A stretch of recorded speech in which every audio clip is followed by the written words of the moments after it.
గాయపడ్డ సింహం సినిమాతో తొందరలో తెలుగు ఫిలిం లవర్స్ ను పలకరించేందుకు రెడీ అవుతున్న జేడీ చక్రవర్తి ఆ సినిమా ప్రమోషన్స్ ను షురూ చేశారు. పలు ఇంటర్వ్యూలు ఇస్తున్నారు. ఈ క్రమంలోనే ఓ ఇంటర్వ్యూలో తన జీవితంలోని షాకింగ్ విషయాలను పంచుకున్నారు.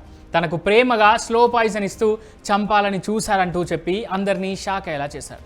తాను చావంచుల దాకా వెళ్లి తిరిగి వచ్చానంటూ జేడీ చక్రవర్తి షాకింగ్ ఇన్సిడెంట్ను పంచుకున్నారు. తనకు 8 నెలల నుంచి 1 సంవత్సరం వరకు తనపై నెమ్మదిగా విషప్రయోగం చేశారన్నారు జేడీ చక్రవర్తి.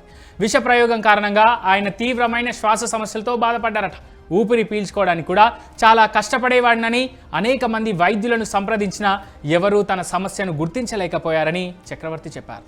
ఇండియా, శ్రీలంకలోని పలు ఆసుపత్రిలో చికిత్స తీసుకున్న ప్రయోజనం లేకపోయిందని చివరికి తన స్నేహితుడు చెల్లాశేషురెడ్డి సలహా మేరకు హైదరాబాద్లోని ఓ హాస్పిటల్లో ప్రత్యేక పరీక్షల ద్వారా అసలు విషయం తెలుసుకున్నా అంటూ చెప్పుకొచ్చాడు జేడీ చక్రవర్తి. తనపై ప్రయోగించిన విషయం పోస్ట్ మార్టం చేసినా గుర్తించలేనంత సూక్ష్మంగా ఉంటుందని, తాను తీసుకుంటున్న ఒక ఔషధం ద్వారా ఇది తన శరీరంలోకి చేరిందని జేడీ వెల్లడించారు.